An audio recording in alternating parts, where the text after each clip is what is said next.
no eran falsos los planteamientos, pero a fin de cuentas no eran planteamientos teológicos. Y cuando se van a discutir aspectos teológicos, pues obviamente la regla de fe que todos los cristianos hemos escogido, seamos católicos o evangélicos, es la Sagrada Escritura. La Sagrada Escritura es la regla de fe. Y cuando vamos a hacer planteamientos, inclusive cuando vamos a defender posiciones, una digresión que voy a hacer, y es como por ejemplo en la marcha de ayer, que para mí fue una marcha fenomenal, pero alguna de la gente que empezaron a hacer comentarios por las distintas emisoras de radio, condenaban el homosexualismo basado en Levítico. Óigame, pero yo decía, santo Dios, si vamos a condenar el homosexualismo basado en Levítico, tenemos un problema serio, porque entonces tendríamos que decir que creemos en toda la ley.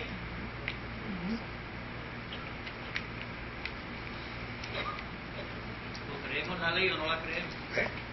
Entonces, me parece que es un argumento muy frágil para plantear. Yo creo que los cristianos tenemos mejores posiciones, mejores planteamientos para asumir posturas contra ciertos estilos y contra ciertas prácticas sin necesidad de retomar Levítico.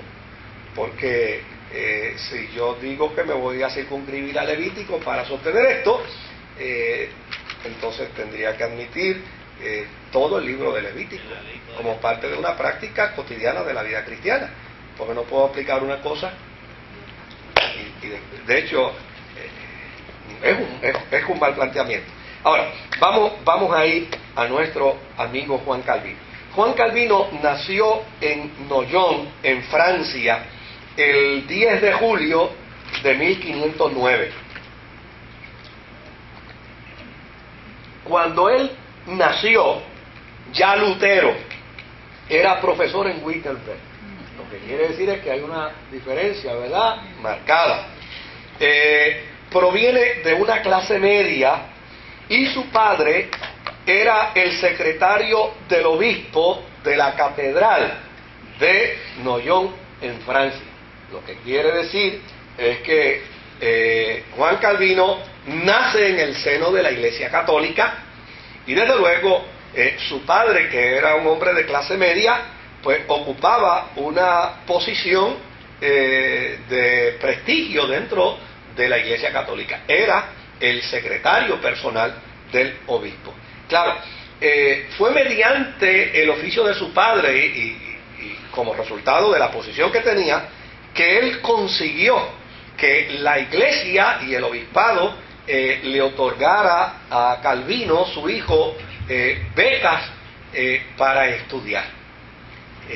Y es como resultado de las becas que Juan Calvino obtiene que entonces es enviado por su padre a estudiar en la Universidad de París.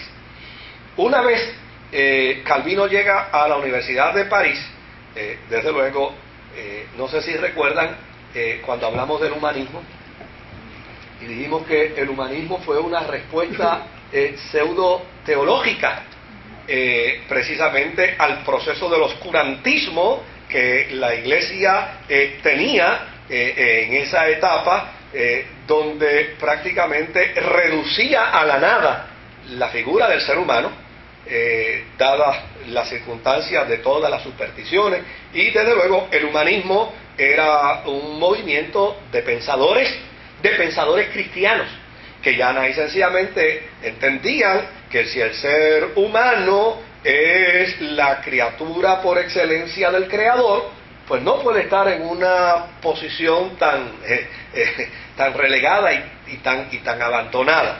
Así que el movimiento humanista nace dentro del cristianismo y es como resultado precisamente de un pensamiento reformador bajo la Iglesia Católica. Claro, también había otro movimiento, el movimiento antihumanista, que eran aquellos, obviamente, aquellos religiosos tradicionales, aquellos religiosos que por su naturaleza y por su convicción guardaban la experiencia de la fe tal y como la habían heredado.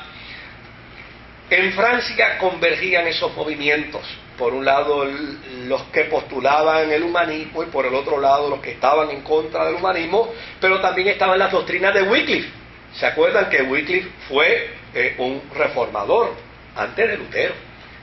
Y Wycliffe decía que la ignorancia de los pueblos y de las sociedades europeas occidentales iban a ser exterminadas en el momento en que la gente conociera las Escrituras. Y Wycliffe fue en Occidente el primer traductor de la Sagrada Escritura.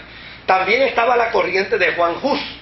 ¿Se acuerdan? Nuestro hermano Juan Hus, que también fue un reformador de la iglesia antes de Lutero, pero que lamentablemente, como dirían los muchachos de la década del 60, no llegó a primera base.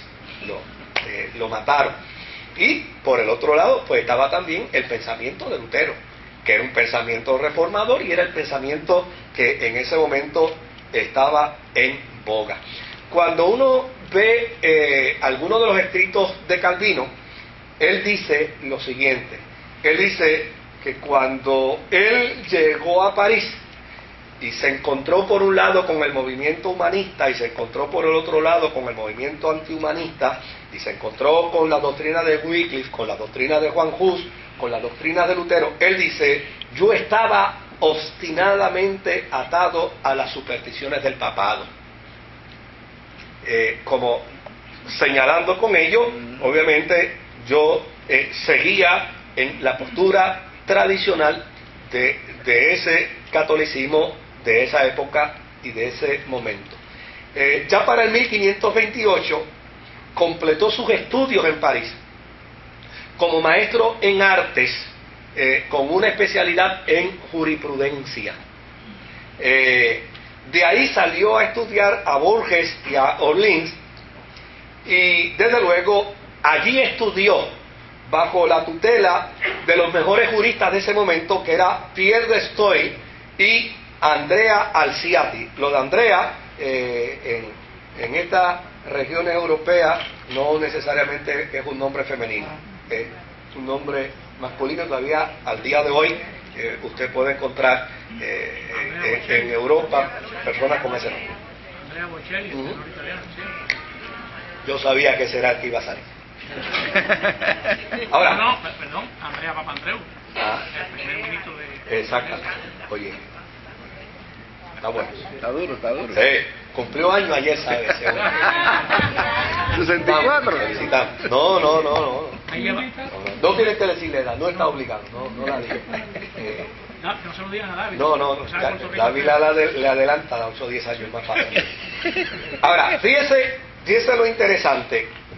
Cuando él va a continuar estudios como jurista con estos dos individuos, con Pierre y con Andrea, descubre que Pierre es un tradicionalista en el estudio y en la interpretación de las leyes, y que Andrea Alciati, es un humanista mucho más depurado, pero vanidoso. O sea, es el tipo de humanista que se centra más en el individuo que en la experiencia de la fe. Por el contrario a Pierre, que obviamente era un humanista, pero seguía viendo el concepto de la fe como algo reconciliable dentro del cristianismo. Calvino se inclina a Pierre, porque desde luego viene de una trascendencia católica práctica. Su padre es el secretario del obispo, él está becado por la Iglesia católica, y esto pues obviamente lo hace sentirse comprometido con la experiencia tradicional de la fe. Así es que él, en cierta medida, empieza a inclinarse. No sé si ustedes recuerdan que estos juristas y estos teólogos y estos filósofos defendían sus posiciones en público.